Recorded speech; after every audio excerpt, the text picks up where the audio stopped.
We're back, folks. Good evening, Mr. Internet. Do you like my new graphic? Be honest. Is it too busy? I think it's nice. I think it's a good mix. We're here for chapter 3 of Alan Watts's The Book, his 1966 seminal text, his book mostly written to his children and grandchildren, of the real stuff of the universe. Separate the wheat from the chaff. Here we go. How to be a genuine fake. Just in case you haven't heard chapter 1 and 2. In chapter 2, he was talking about, remember, the head-tailed cat. That our existence tends to be like looking through a narrow slit in a fence. So if a cat walks past, we see the head, then we see the middle, then we see the tail. And we erroneously think that the head causes the tail, when in fact, it's just one big giant cat. So we often look at things in life as cause and effect, when in fact those things are inherently entangled and they are one big giant thing. Dare I call it God, the universe, the source, whatever you'd like to call it, folks, okay? The nomenclature is irrelevant, but what is relevant is chapter 3, how to be a genuine fake.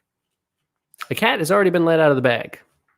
Inside information that yourself as just little me who came into this world lives temporarily in a bag of skin is a hoax and a fake.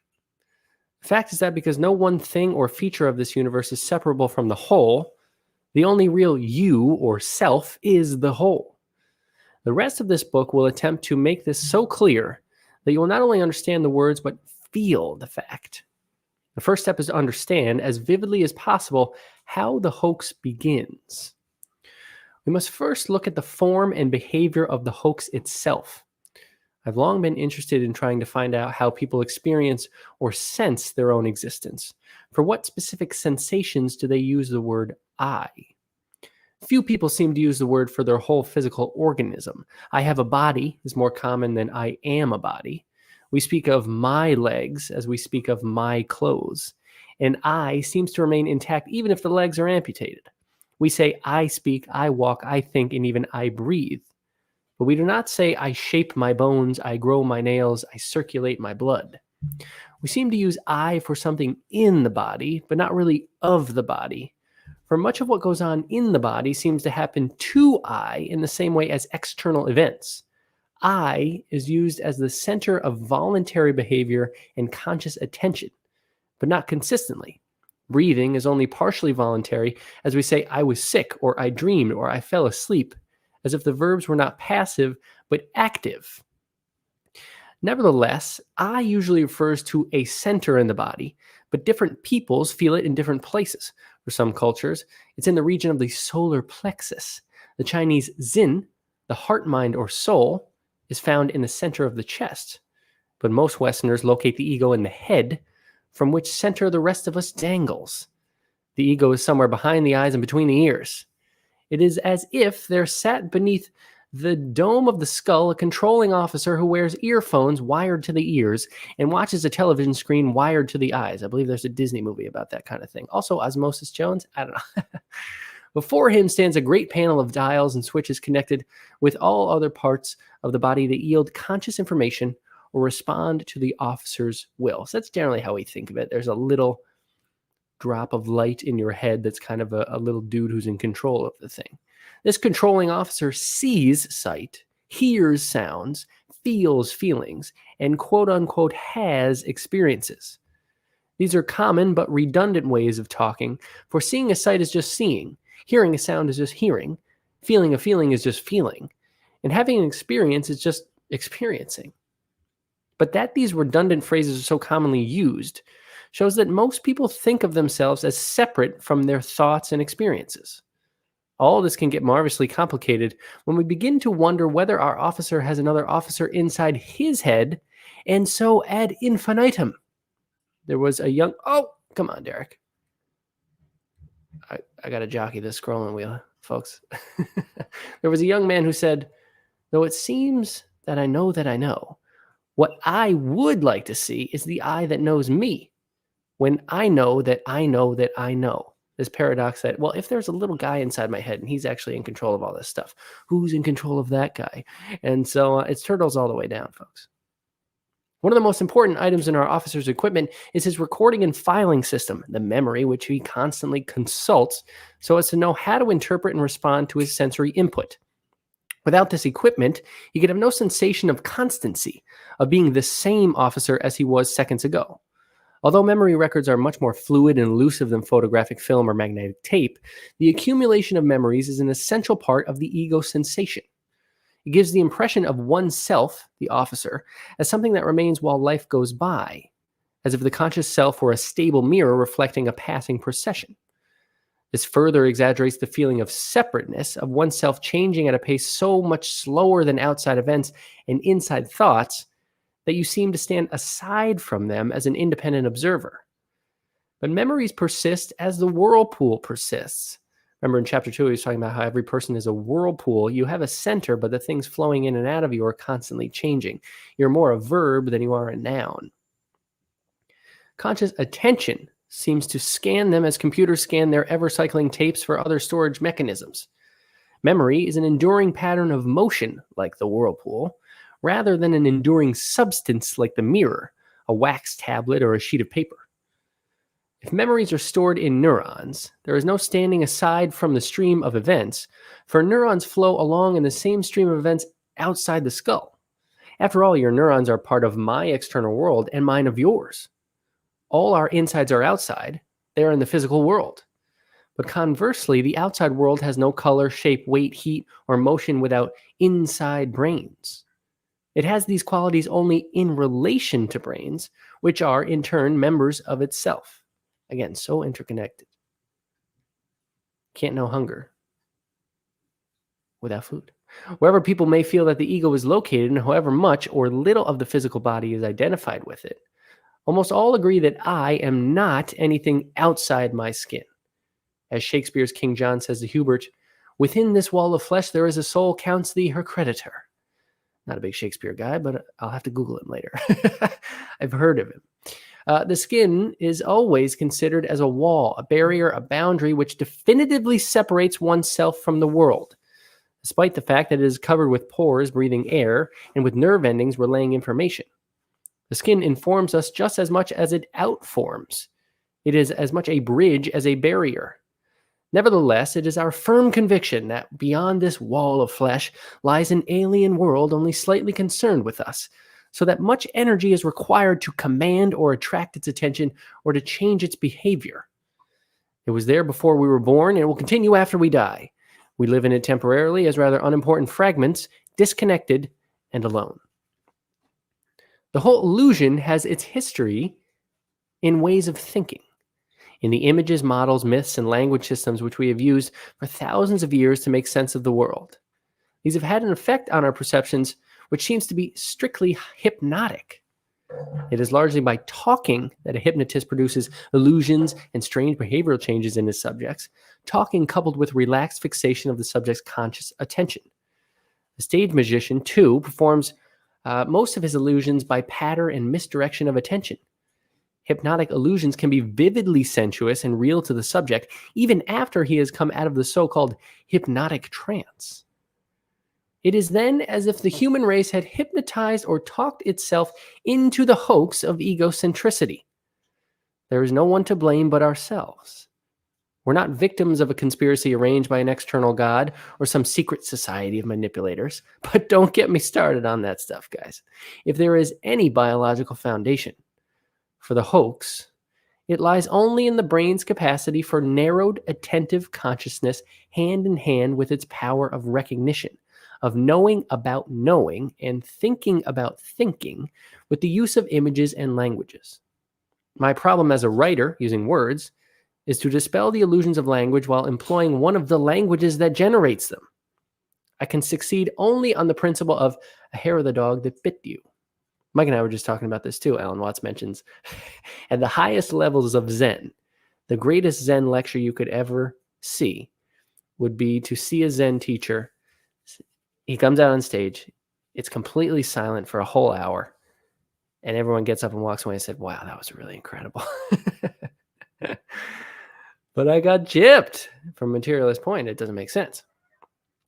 Apart from such human artifacts as buildings and roads, especially Roman and American roads, Gotta be the best. We're America. Our universe, including ourselves, is thoroughly wiggly. This is one of my favorite points he makes. Its features are wiggly in both shape and conduct. Clouds, mountains, plants, rivers, animals, coastlines all wiggle. They wiggle so much and in so many different ways that no one can really make out where one wiggle begins and another ends, whether in space or in time. Some French classicists of the 18th century complained that the creator had seriously fallen down on the job by failing to arrange the stars with any elegant symmetry, for they seem to be sprayed through space like the droplets form a breaking wave. Talk about being upset about something you can't change. Right? You want to rearrange the stars. I mean, that is as tough as a gig as you could ask for. Is all this one thing wiggling in many different ways, or many things wiggling on their own? Or things that wiggle? Are there things that wiggle, or are the wigglings the same as the things? It depends on how you look at it. Millennia ago, some genius discovered that such wiggles as fish and rabbits could be caught in nets. Much later, some other genius thought of catching the world in a net. By itself, the world goes something like this, which is a drawing of what would commonly be referred to as a squiggly line. That's the world. But now look at this wiggle through a net. That same squiggle with, say, a grid drawn over it. The net has cut the big wiggle into little wiggles, all contained in squares of the same size. Order has been imposed on chaos. We can now say that the wiggle goes so many squares to the left, so many squares to the right, so many up, so many down, and at last we have its number. Centuries later, the same image of the net was imposed upon the world as the lines of both celestial and terrestrial latitude and longitude, as graph paper for plotting mathematical wiggles, as pigeonholes for filing, and as the ground plans for cities. The net has thus become one of the presiding images of human thought. But it is always an image, and just as no one can use the equator to tie up a package, the real wiggly world slips like water through our imaginary nets.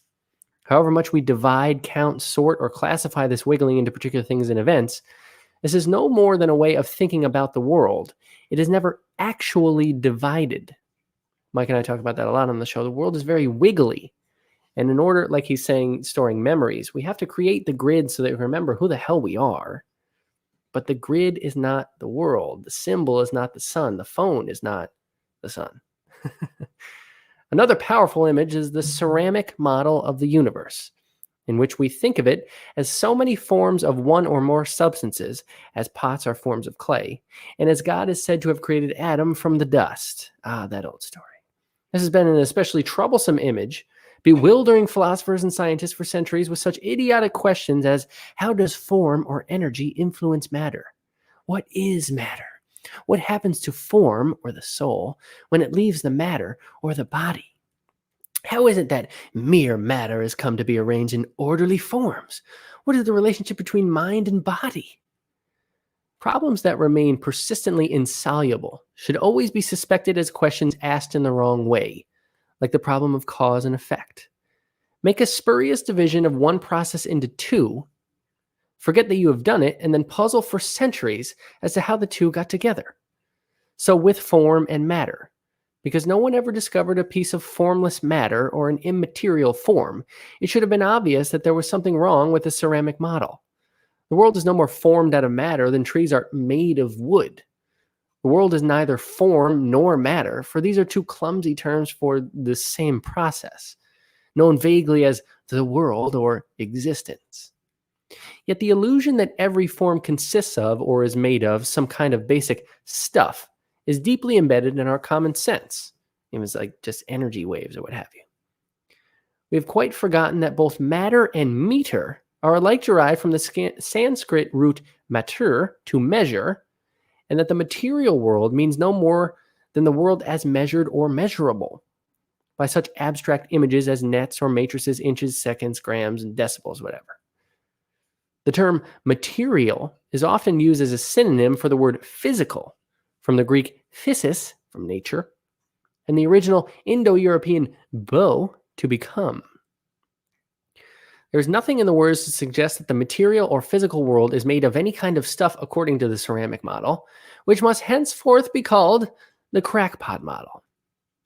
But the crackpot model of the world as formed of clay has troubled more than the philosophers and the scientists. It lies at the root of the two major myths which have dominated Western civilization, and these, one following upon the other, have played an essential part in forming the illusion of the real person. If the world is basically mere stuff, like clay, it is hard to imagine that such inert dough can move and form itself. Energy, form, and intelligence must therefore come into the world from outside. The lump must be leavened. The world is therefore conceived as an artifact, like a jar, a statue, a table, or a bell. And if it is an artifact, someone must have made it, and someone must also have been responsible for the original stuff. That too must have been quote unquote made. In Genesis, here we go, the primordial stuff without form and void is symbolized as water. And as water does not wave without wind, nothing can happen until the Spirit of God moves upon its face. The forming and moving of matter is thus attributed to intelligent spirit, to a conscious force of energy informing matter so that its various spaces come and go, live and die. Yet in the world as we know it, many things are clearly wrong, and one hesitates to attribute these to the astonishing mind capable of making this world in the beginning. We are loath to believe that cruelty, pain, and malice come directly from the root and ground of being, and hope fervently that God at least is the perfection of all that we can imagine as wisdom and justice. Parentheses, we need not enter here into the fabulous and insoluble problem of evil, which this model of the universe creates, safe to know that it arises from the model itself. The peoples who developed this myth were ruled by patriarchs or kings, and such super kings as the Egyptian, Chaldean, not sure what that is, I gotta Google that, and Persian monarchs suggested the image of God as the monarch of the universe, perfect in wisdom and justice, love and mercy, yet nonetheless stern and exacting. This is the lifeguard God that we commonly recognize now and have largely thrown out, again, for a good many reasons. Nevertheless, we persist. I am not, of course, speaking of God as conceived by the most subtle Jewish, Christian, and Islamic theologians, but of the popular image. For it is the vivid image rather than the tenuous concept which has the greater influence on common sense. The image of God as a personal being, somehow outside or other than the world, had the merit of letting us feel that life is based on intelligence, that the laws of nature are everywhere consistent in that they proceed from one ruler, and that we could let our imaginations go to the limit in conceiving the sublime qualities of this supreme and perfect being. The image also gave everyone a sense of importance and meaning, for this God is directly aware of every tiniest fragment of dust and vibration of energy, since it is just his awareness of it that enables it to be. This awareness is also love, and, for angels and men at least, he has planned an everlasting life of the purest bliss, which is to begin at the end of mortal time. But of course there are strings attached to this reward, and those who purposely and relentlessly deny or disobey the divine must spend eternity in agonies as intense as the bliss of good and faithful subjects. The problem of this image of God was that it became too much of a good thing. Children working at their desks in school are almost always put off when even a kindly and respected teacher watches over their shoulders. How much more disconcerting to realize that each single deed, thought, and feeling is watched by the teacher of teachers, that nowhere on earth or in heaven is there any hiding place that the eye which all sees all and judges all. This is again Alan Watts doing bits in 1966 that comedians wouldn't pick up until the 80s and 90s. Well, if God's watching me all the time, well, is he watching me jerking off or what? Is God's a freak? Alan Watts, the original Jerry Seinfeld. To many people, it was therefore an immense relief when Western thinkers began to question this image and to assert that the hypothesis of God was of no help in describing or predicting the course of nature. If everything, they said, was the creation and the operation of God, the statement had no more logic than everything is up. But as so often happens, when one tyrant is dethroned, a worse takes its place. The crackpot myth was retained without the potter. The world was still understood as an artifact, but on the model of an automatic machine. The laws of nature were still there, but no lawmaker. According to the deists, the Lord had made this machine and set it going, but then went to sleep or off on a vacation. But according to the atheists, naturalists, and agnostics, the world was fully automatic. It had constructed itself, though not on purpose. The stuff of matter was supposed to consist of atoms like minute billiard balls, so small as to permit no further division or analysis. Allow these atoms to wiggle around in various permutations and combinations for an indefinitely long time, and at some time in virtually infinite time, they will fall into the arrangement that we now know as the world, the old story of the monkeys and the typewriters, of course. And in this fully automatic model of the universe, shape and stuff survived as energy and matter. Human beings, mind and body included, were parts of the system, and thus were possessed of intelligence and feeling as a consequence of the same interminable gyrations of atoms. But the trouble about the monkeys with typewriters is that when at last they get around to typing the Encyclopedia Britannica, they may at any moment relapse into gibberish. Therefore, if human beings want to maintain their fluky status and order, they must work with full fury to defeat the merely random processes of nature. It is most strongly emphasized in this myth that matter is brute and energy blind, and that all nature outside human and some animal skins is a profoundly stupid and insensitive mechanism.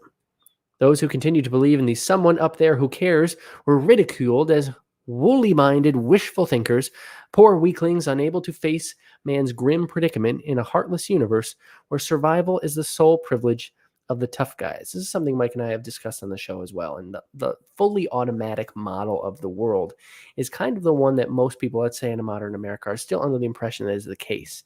That's all a big giant mistake, and it's all just random events and things that are crashing into one another, and everything is always useless and purposeless. And whether or not that's true, I just think it's not a very fun way to look at life.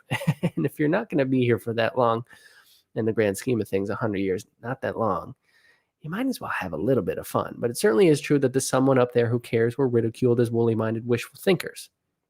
And people who, people who subscribe to the fully automatic model do think that, theistic people are too woolly. They're wishful thinking. I wish somebody was out looking at all that stuff, but they're not. And so Watts has presented these two very common viewpoints of the world. And through the rest of this book, he's really kind of break it down. We're starting to get some real goodies here, so I'm going to shut up. If the all too intelligent God was disconcerting, relief in getting rid of him was short-lived. He was replaced by the cosmic idiot. And people began to feel more estranged from the universe than ever. The situation merely reinforced the illusion of the loneliness and separateness of the ego, now a mental mechanism, and people calling themselves naturalists began the biggest war on nature ever waged. Again, the erroneous notion that the idea of life is man versus nature. We have to control everything in our environment, including people, by the way. And in doing so, we're absolutely destroying the entire planet, which is, I think, not a good thing to do. In one form or another, the myth of the fully automatic model has become extremely plausible. And in some scientific and academic disciplines, it is as much a sacrosanct dogma as any theological doctrine of the past, despite contrary trends in physics and biology. For there are fashions in myth, and the world-conquering West of the 19th century needed a philosophy of life in which realpolitik, victory for the tough people who face the bleak facts, was the guiding principle. Thus, the bleaker the facts you face, the tougher you seem to be. So we vied with each other to make the fully automatic model of the universe as bleak as possible. And this is a delicate point, but when you consider that, America or people in the world, people in the Western world, are largely afflicted by mental illness, separateness, depression, loneliness, this fully automatic model thinking everything's an absolute mistake, certainly if it doesn't cause it, it exacerbates it, at least a little bit. I mean, come on now. Nevertheless, it remains a myth, the fully automatic model, with all the positive and negative features of myth as an image used for making sense of the world. It is doubtful whether Western science and technology would have been possible unless we had tried to understand nature in terms of mechanical models. According to Joseph Needham, the Chinese, despite all their sophistication, made little progress in science because it never occurred to them to think of nature as mechanism, as quote-unquote composed of separable parts and quote-unquote obeying logical laws. Their view of the universe was organic. It was not a game of billiards in which the balls knocked each other around in a cause and effect series. What were causes and effects to us, to them were correlatives, events that arose naturally like back and front.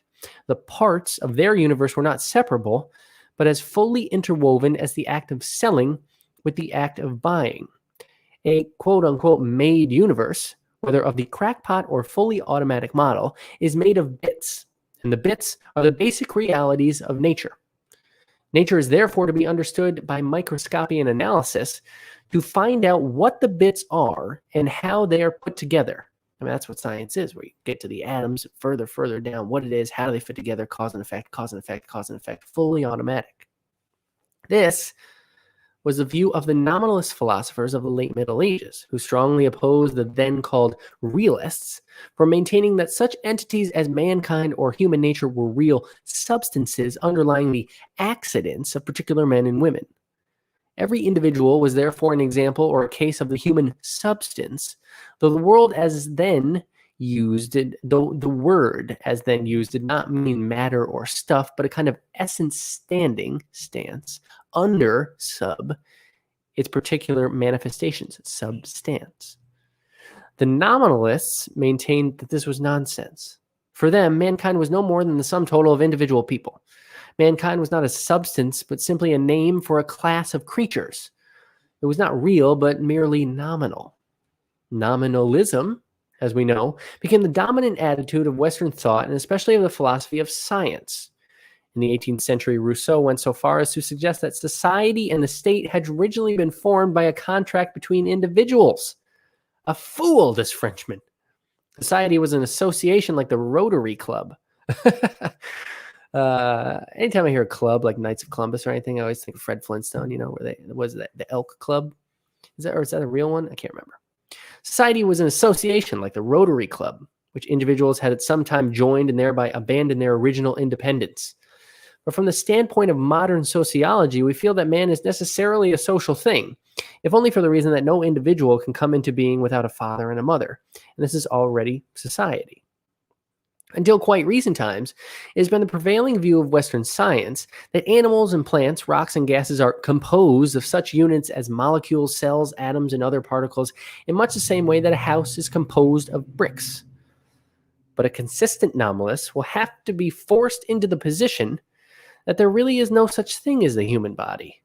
There are only the particular molecules of which it is composed, or only the particular atoms, not to mention electrons, protons, neutrons, and so forth. Obviously, these particles do not by themselves constitute the human body. The whole is greater than the sum of its parts, if only for the fact that a scientific description of the body must make account of the order or pattern in which the particles are arranged and of what they are doing.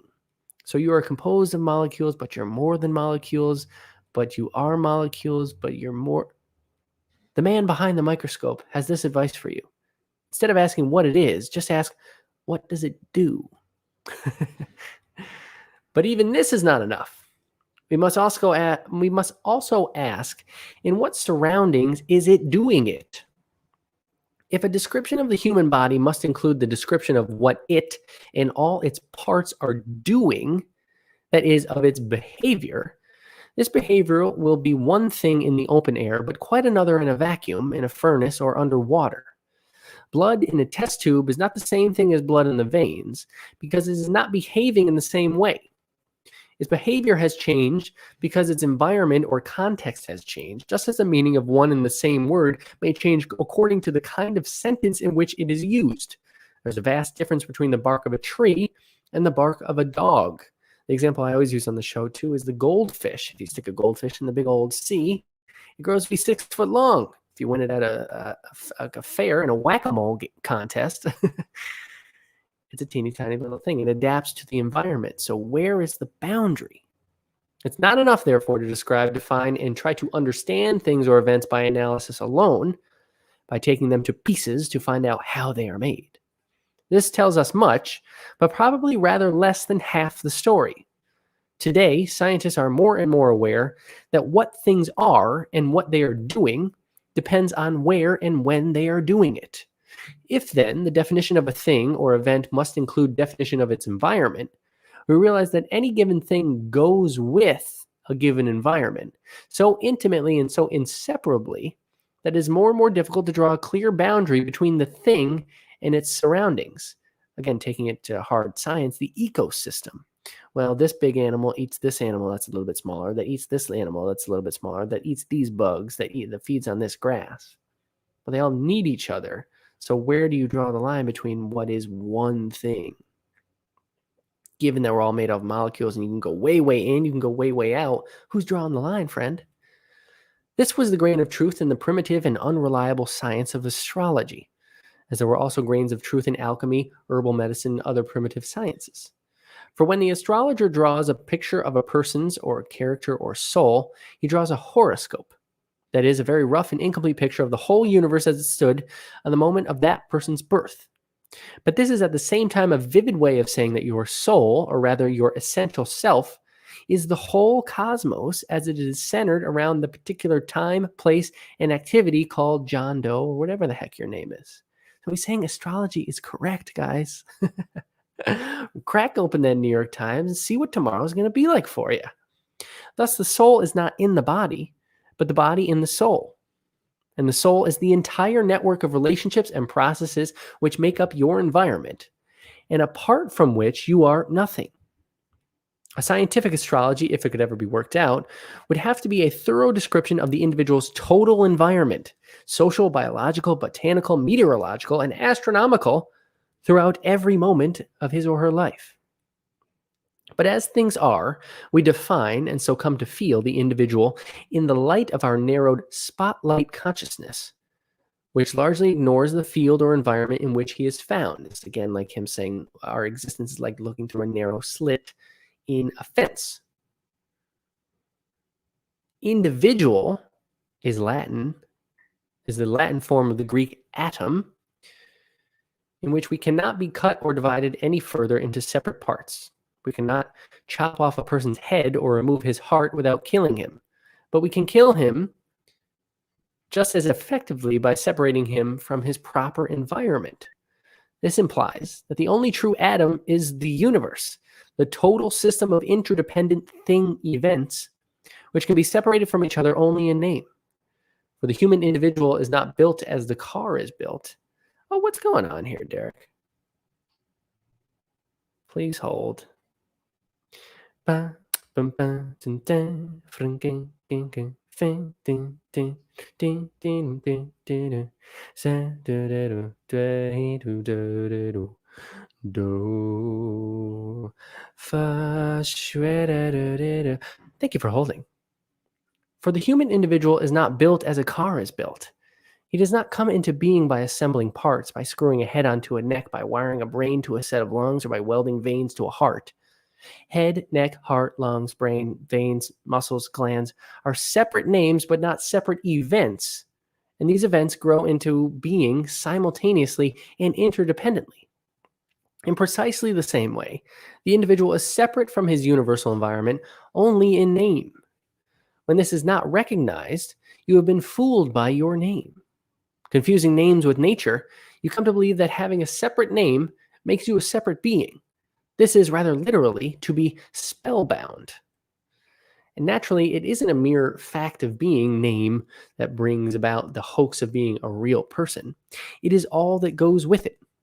The child is tricked into the ego feeling by the attitudes, words, and actions of society which surrounds him, his parents, relatives, teachers, and above all, his similarly hoodwinked peers. Other people teach us who we are. Their attitudes to us are the mirror in which we learn to see ourselves, but the mirror is distorted. We are perhaps rather dimly aware of the immense power of our social environment.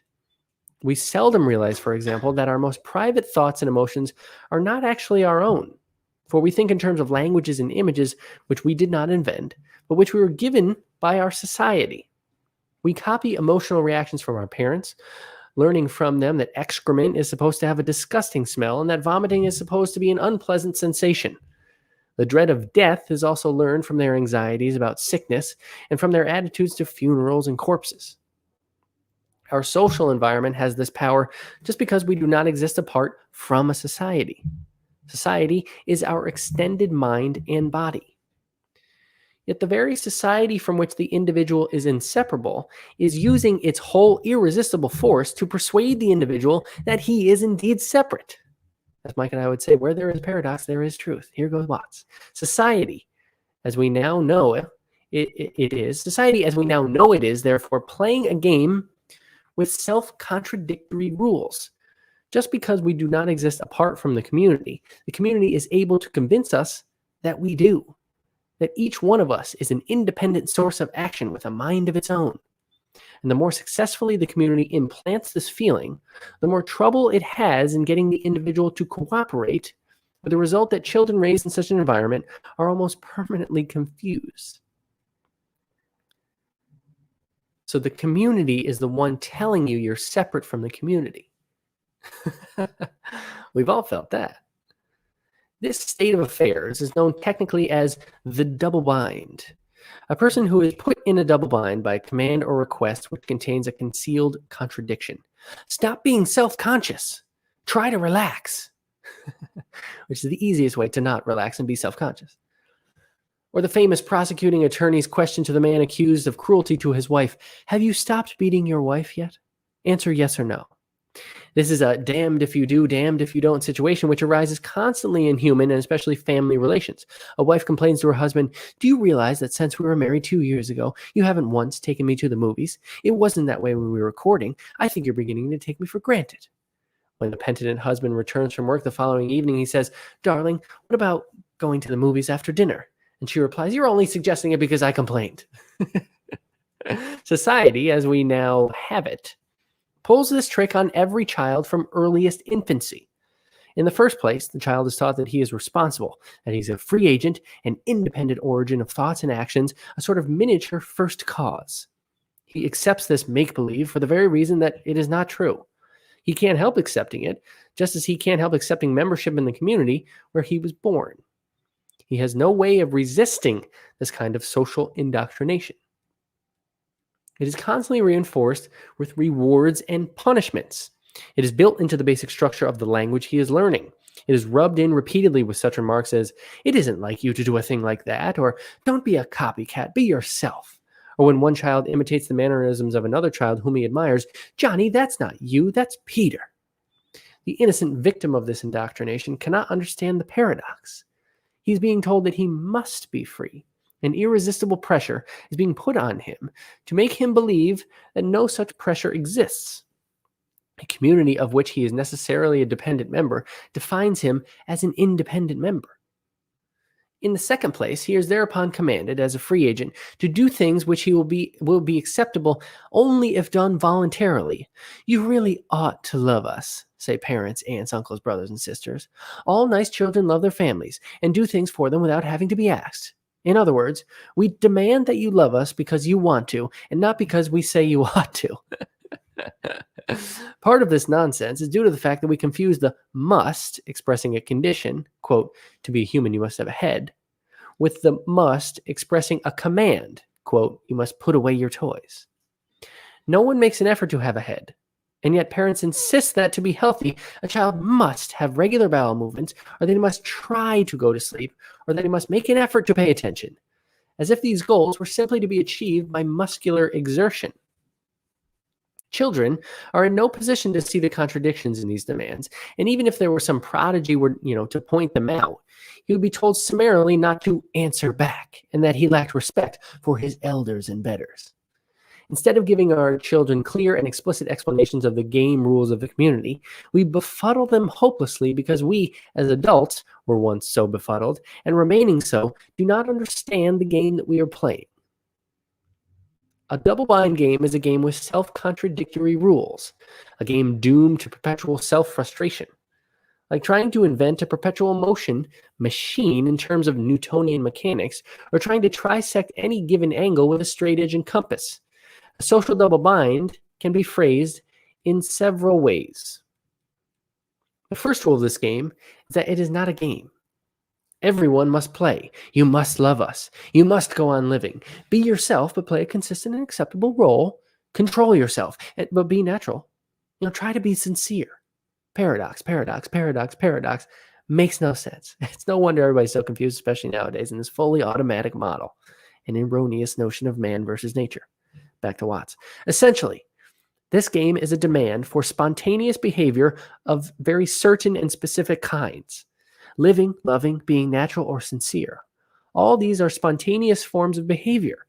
They happen of themselves like digesting food or growing hair.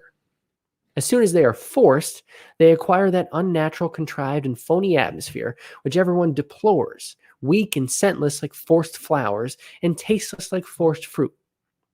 Life and love generate effort, but effort will not generate life and love.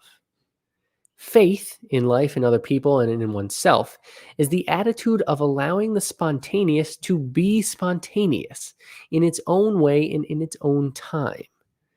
This is, of course, risky because life and other people do not always respond to faith as we might wish.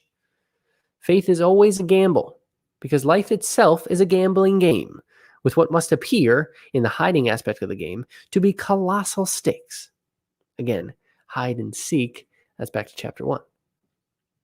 The universe playing hide and seek with itself is all this stuff that's going on. My fridge back there, and my sweet cat sleeping behind me. That's Mishka. But to take the gamble out of the game, to try to make winning a dead certainty, winners, folks, we love winners, is to achieve a certainty which is indeed dead. The alternative to a community based on mutual trust is a totalitarian police state, a community in which spontaneity is virtually forbidden. A Hindu treatise on the art of government, the Arthashastra, lays down the rules of policy for the complete tyrant, describing the organization of his palace, his court, and his state in such fashion as to make Machiavelli seem a liberal. The first rule is that he must trust no one and be without a single intimate friend. That seems like a great existence, huh?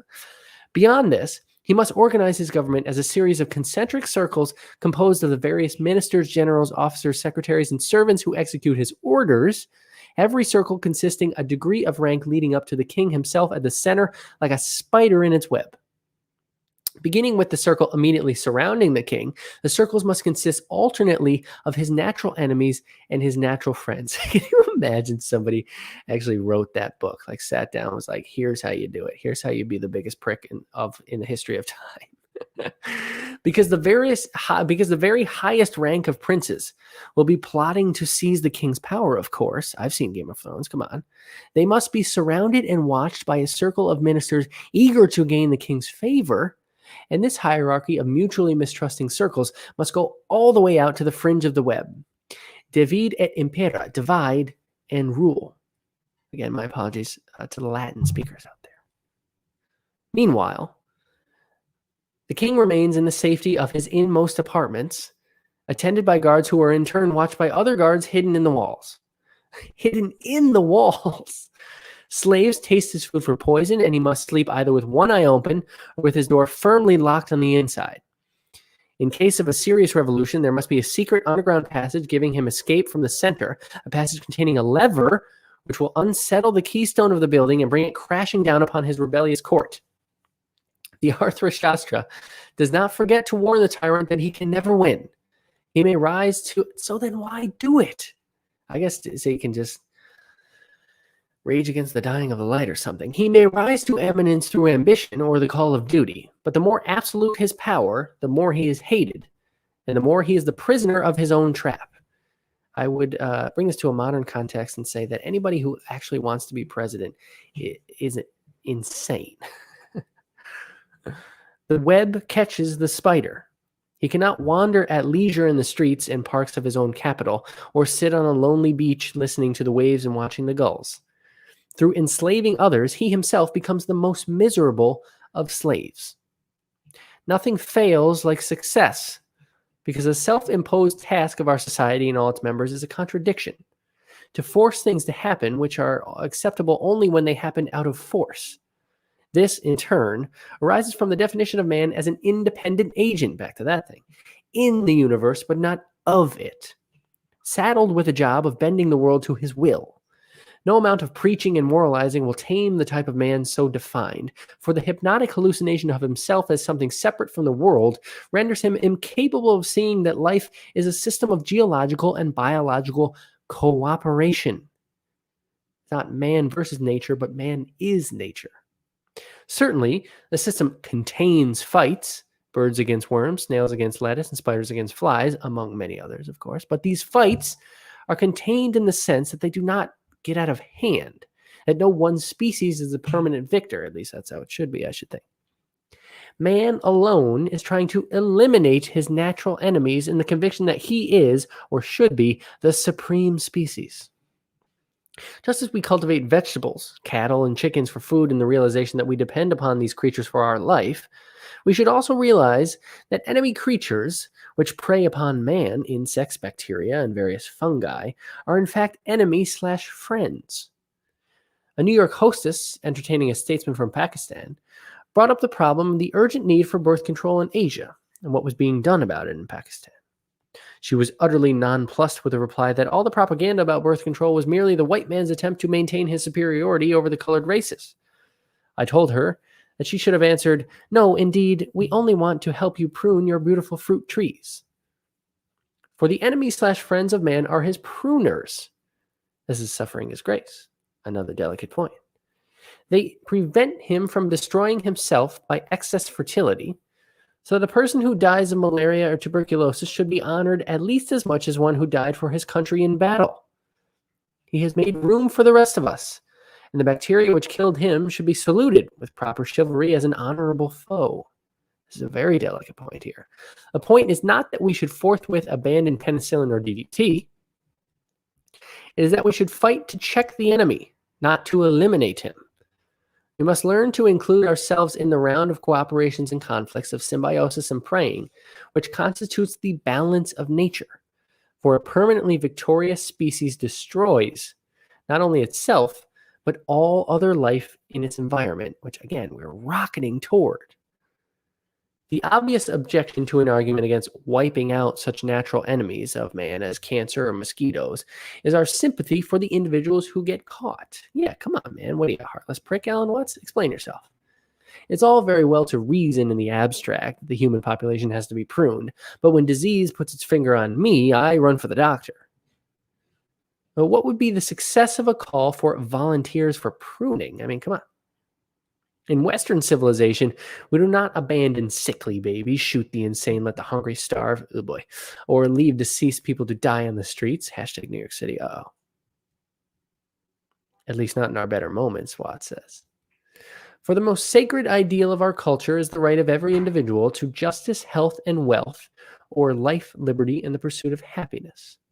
To suggest that the personal ego is a hallucination seems to be an attack on this most sacred value, without which civilized people would fall back on the level of coolies or ants to become an organized mass where the particular person is expendable. During World War II, a friend of mine used to fly Chinese laborers over the hump to work on the south end of the Burma Road. The long flight was, of course, ideal for gambling, but since there was not enough cash between them to make the game interesting, the stakes were that the final loser should jump off the plane. No parachute. That's quite a game. Our natural reaction is that such people aren't fully human. Like the families and servants of ancient kings who were buried alive with their deceased lord, they seem, as Thomas Mann suggested, to be faces with no backs to their heads, mere masks, mere roles of no further use or meaning, bees without a queen. Whatever villainies the British may have committed in India, their Christian conscience has balked at the practice of sati, which required a widow to commit suicide at her husband's funeral. Truly civilized people are, we feel, not faces on the sky, but fully enclosed heads containing souls, each one of infinite value in the sight of God. At one extreme, then, we have the sacred individual, the unique personal ego, separate from both God and nature, defined as such by a society which, almost in the same breath, commands him to be free and commands him to conform. At the other extreme is the coolie, the cog in the industrial collectivist machine, or the mere hand, as the factory worker is often called. If one believes that the personal ego is a natural endowment of all men, as distinct from a social convention, then the lot of the coolie is bleak indeed, for one sees him as a repressed and frustrated person, though his own society may have never defined him as such. However, there is a third possibility. The individual may be understood neither as an isolated person nor as an expendable humanoid working machine. He may be seen instead as one particular focal point at which the whole universe expresses itself, as an incarnation of the self, of the Godhead, or whatever one may choose to call it. Again, I usually like to say the universe, which I think is a commonly accepted kind of thing. This view retains and indeed amplifies our apprehension that the individual is in some way sacred. At the same time, it dissolves that the individual, the view retains and indeed amplifies our apprehension that the individual is in some way sacred. At the same time, it dissolves the paradox of the personal ego, which is to have attained the precious state of being a unique person at the price of perpetual anxiety of one's survival. The hallucination of separateness prevents one from seeing that to cherish the ego is to cherish misery. We do not realize that our so-called love and concern for the individual is simply the other face of our own fear of death or rejection. And in this exaggerated valuation of separate identity, the personal ego is sawing off the branch on which he is sitting and then getting more and more anxious about the coming crash. So let it be clear, furthermore, that the ego fiction is in no way essential to the individual, to the total human organism, in fulfilling and expressing his individuality. For every individual is a unique manifestation of the whole, as every branch is a particular outreaching of the tree. To manifest individuality, every branch must have a sensitive connection with the tree, just as our independently moving and differentiated fingers must have a sensitive connection with the whole body. The point, which can hardly be repeated too often, is that differentiation is not separation.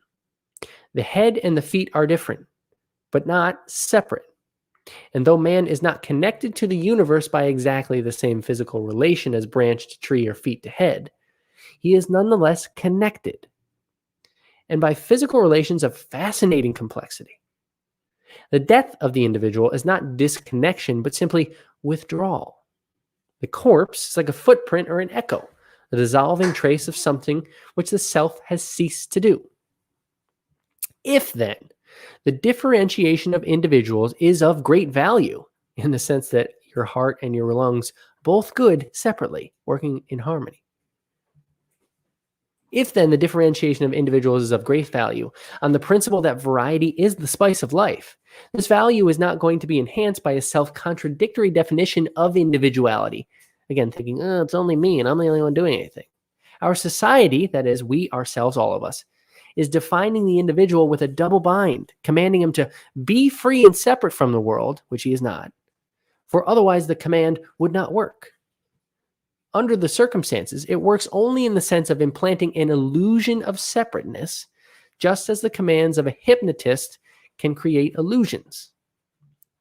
Thus bamboozled, the individual, instead of fulfilling his unique function in the world, is exhausted and frustrated in efforts to accomplish self-contradictory goals, because he is now so largely defined as a separate person caught up in a mindless and alien universe. His principal task is to get one up on the universe and to conquer nature. This is palpably absurd, and since the task is never achieved, the individual is taught to live and work for some future in which the impossible will at last happen, if not for him, then at least for his children. We are thus breeding a type of human being incapable of living in the present, that is, of really living. For unless one is able to live fully in the present, the future is a hoax. There is no point whatever in making plans for a future which you will never be able to enjoy. When your plans mature, you will still be living for some other future beyond. You will never, never be able to sit back with full contentment and say, now I've arrived. Your entire education has deprived you of this capacity because it was preparing you for the future instead of showing you how to be alive now. In other words, you've been hypnotized or conditioned by an educational processing system arranged in grades or steps, supposedly leading to some ultimate success. First, nursery school or kindergarten, then the grades or forms of elementary school, preparing you for the great moment of secondary school, but then more steps, up and up to the coveted goal of the university, Here, if you are clever, you can stay on indefinitely by getting into graduate school and becoming a permanent student. Otherwise, you are headed step by step for the great outside world of family raising and business and profession. Yet graduation day is a very temporary fulfillment, for with your first sales promotion meeting, you are back in the same old system being urged to make that quota. And if you do, they'll just give you a higher quota. And so progress up the ladder to sales manager, vice president, and at last president of your own show, about 40 to 45 years, I would say a little later in nowadays. In this economy, in the meantime, the insurance and investment people have been interesting you in plans for retirement, that really ultimate goal of being able to sit back and enjoy the fruits of all your labors. But when that day comes, your anxieties and exertions will have left you with a weak heart, false teeth, prostate trouble, sexual impotence, fuzzy eyesight, and a vile digestion. All this might have been wonderful if at every stage you had been able to play it as a game, finding your work as fascinating as poker, chess, or fishing. But for most of us, the day is divided into work time and playtime, and the work consisting largely of tasks which others pay us to do because they are abysmally uninteresting. We therefore work not for work's sake, but for money. And money is supposed to get us to what we really want in our hours of leisure and play. In the United States, even poor people have lots of money compared with the wretched and skinny millions of India, Africa, and China. And while our middle and upper classes, or should we say income groups, are as prosperous as princes, yet by and large, they have but slight taste for pleasure. Money alone cannot buy pleasure, though it can help. For enjoyment is an art and a skill for which we have little talent or energy. I live close to a harbor packed with sailing boats and luxurious cruisers, which are seldom used, because seamanship is a difficult though rewarding art, which their owners have no time to practice. They bought the boats either as status symbols or as toys, but on discovering that they were not toys as advertised, they lost interest. The same is true of the entire and astounding abundance of pleasure goods that we buy. Foodstuffs are prolific, but few know how to cook. Building materials abound in both quantity and variety, yet most homes look as if they've been made by someone who had heard of a house, but never actually seen one. Silks, linens, wools, and cottons are available in colors and patterns galore, and yet most men dress like divinity students or undertakers, while women are slaves to the fashion game with its most basic rule, I have conformed sooner than you. The market for artists and sculptors has thrived as never before in history, but the paintings looked as if they'd been made with excrement or scraps from billboards, and the sculptures like mangled typewriters or charred lumber from a burned-down outhouse. Wow, going scorched earth in the art world. Wow, it's good for you. We have untold stacks of recorded music from every age and culture, and the most superb means of playing it. But who actually listens? Maybe a few pot smokers. This is perhaps a Henry Millerish exaggeration. Nevertheless, it strikes me more and more that America's reputation for materialism is unfounded. That is, if a materialist is a person who thoroughly enjoys the physical world and loves material things, in this sense, we are superb materialists when it comes to the construction of jet aircraft. But when we decorate the inside of these magnificent monsters for the comfort of passengers, it is nothing but frippery. High-heeled, narrow-hipped, doll-type girls serving imitation warmed-over meals. For our pleasures are not material pleasures, but symbols of pleasure, attractively packaged, but inferior in content. Again, this is us worshiping the net, the grid that we have drawn over the wiggly world without being able to touch the wiggly world itself. Another common Alan Watts sentiment is that life is a song, not a race. So when the song starts, you just start dancing. That's what he's saying here, not racing towards a spot. That won't be so great, and you'll be damn tired by the time you get there anyhow. The explanation is simple. Most of our products are being made by people who do not enjoy making them, whether as owners or workers. Their aim in the enterprise is not the product, but money. And therefore, every trick is used to cut the cost of production and hoodwink the buyer by coloring and packaging chicanery into the belief that the product is well and truly made. The only exceptions are those products which simply must be excellent for reasons of safety or high cost of purchase, aircraft, computers, space rockets, scientific instruments, and so forth. And if you remember Boeing, sometimes they cut the corners there too. But the whole scheme is a vicious cycle. For when you have made the money, what will you buy with it? other pretentious fakes made by other money-mad manufacturers. The few real luxuries on the market are imports from backward countries where peasants and craftsmen still take pride in their work. Quote unquote backward countries. For example, the state of Oaxaca in Mexico produces some of the finest blankets in the world, and American buyers have been trying to import them in huge quantities. But no amount of money will give the relatively few craftsmen who weave them time to fill the order. If they want the order, they must begin to cheat and produce inferior blankets. The only solution would be to train hundreds of new craftsmen. But the Oaxaca is just getting television, has for some time had public education. So what up-and-coming young person would want to waste his days weaving blankets? The poets and sages have indeed been saying for centuries that success in this world is vanity. The worldly hope men set their hearts upon turns to ashes, or as we might put it in a more up-to-date idiom, just when our mouth was watering for the ultimate goodie, it turns out to be a mixture of plaster of Paris, paper mache, and plastic glue. Comes in any flavor. I have thought of putting this on the market as a universal substance, a prima materia for anything and everything. Houses, furniture, flowers, bread, they use it already, apples, and even people. The world, they are saying, is a mirage. Everything is forever falling apart and there's no way of fixing it. Boy, don't you feel that nowadays. And the more strenuously you grasp this airy nothingness, the more swiftly it collapses into your hands. Western technological civilization is, thus far, man's most desperate effort to beat the game, to understand, control, and fix this will-o'-the-wisp called life. And it may be that its very strength and skill will all the more rapidly dissolve its dreams.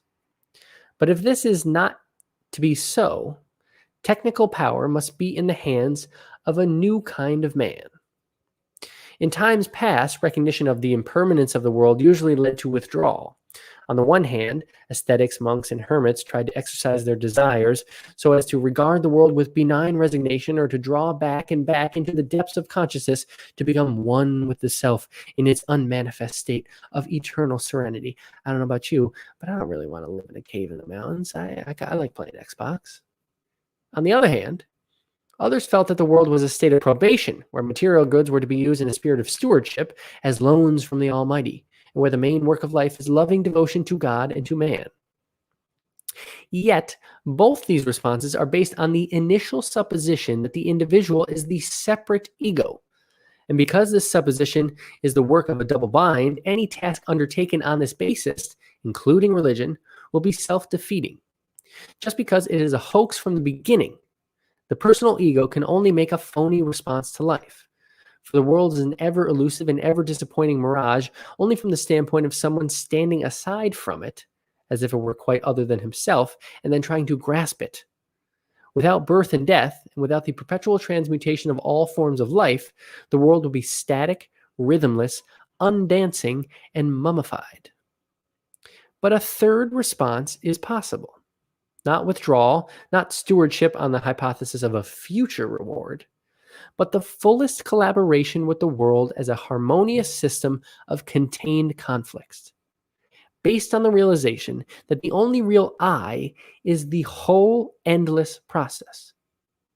This realization is already in us in the sense that our bodies know it, our bones and nerves and sense organs. We do not know it only in the sense that the thin ray of conscious attention has been taught to ignore it, and taught so thoroughly that we are very genuine fakes indeed. I'll read that last sentence again. We do not know it only in the sense that the thin ray of conscious attention has been taught to ignore it, and taught so thoroughly that we are very genuine fakes indeed.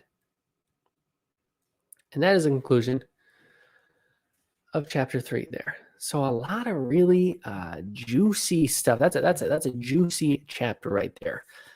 Just to recap, we're talking about differentiation is not separation.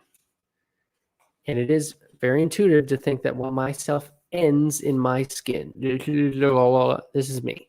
And then all this stuff out here, I have to conquer it and destroy it. The alpha mindset is an erroneous and foolish notion. We are currently in the process of trying to conquer nature. I don't know if you've noticed, but we are simultaneously absolutely destroying nature in the process. not for nothing, but American Indian tribes lived in harmony with nature. You kill the buffalo and you use all of it. You don't just wipe them all out. And now sustainability is such a buzzword, but the worldwide economic system of capitalism is eating, destroying, trying to control and conform the world into a specific, honestly, fitting a square peg into a round hole. It's not going to work. So the separateness that it is enforced from the community. You are yourself. You need to have a life plan. That doesn't seem like you. What? Just because they do that, you do that? It's very scary. Now, I've talked with Mike about this too. He was asking me about like parenting. Well, like, Jesus, how do you teach this stuff to your kid? And Ramdas says, well, because people ask him the same question. The thing is, you kind of got to be somebody before you can become nobody. Nobody meaning you are completely harmonized with the events of your life. And even though you are angry, or you may get angry at times, because everyone does, that's the yin and the yang of the universe, happiness and sadness. That you do not have attachment to that anger. You don't carry that anger on and start to hate people because of it for no good reason. You are harmonized. You're flowing. You're, like we talked about in the episode last week, you are the salmon flowing in the water. You're not the rock sticking, trying to be like, because that rock gets eroded. Our world, our environment is getting eroded because we're trying to root it in an ever-flowing stream. And so when we believe that the world is fully automatic, it's all these random objects crashing into one another, that separateness, that loneliness is very much reinforced. And we keep mentioning this on the show, but it's worth repeating, I think, that, man, even if you're not totally sure, you don't totally buy all of it, don't you just think it's more fun? Can't you just put a little bit of magic back in the world? It's interesting what he says about America's not a materialist culture because we don't even know how to appreciate the materials that we work so hard to buy. And isn't it true that, even when you buy the thing that you eventually want, well, it gets old, the TV, the car, it broke down, and you take it for granted how quickly. I mean, you save up to buy a nice car. Maybe, you polish it relentlessly, but at some point you're taking advantage of it. At some point you're looking at the next car to get. So we are materially obsessed, but we're not even good at that, which is all the more reason to abandon that line of thinking for one of absolute connectedness. That brings more fun to life, brings more magic to life. Mike and I have been talking a lot about synchronicities. When you see synchronicity, allow that to have some intuitive meaning to yourself, if only for the fact that I just think it's more fun, dude. So a lot of juicy, good stuff. And again, I love the image of the world being so wiggly. In nature, there are no right angles. You walk through a forest, there's nothing that's a right angle. You walk through Midtown Manhattan, it is all right angles. It's all ideas. It's all unnatural with regard to the previous 248,000 years of human history. Maybe in the past 2,000, we've had not even skyscrapers, maybe a right angle. But that is rooted in trying to control our environment, which is impossible. So there you have it, folks. That's chapter 3. I'll be back next Tuesday for chapter 4. Thank you for tuning in. Spent a grand old time. Tomorrow night, 7 p.m., I will be back with Zach Kandaji, a very funny comic from New York City. We're going to pick his brain. We're going to have a couple good laughs. And then, of course, Mike and I will be live 8 a.m. Sunday morning. You can check us out when and wherever you would like: Apple Podcasts, Spotify, Twitch, the other YouTubes, and MySpace and Stitcher. No, we're not.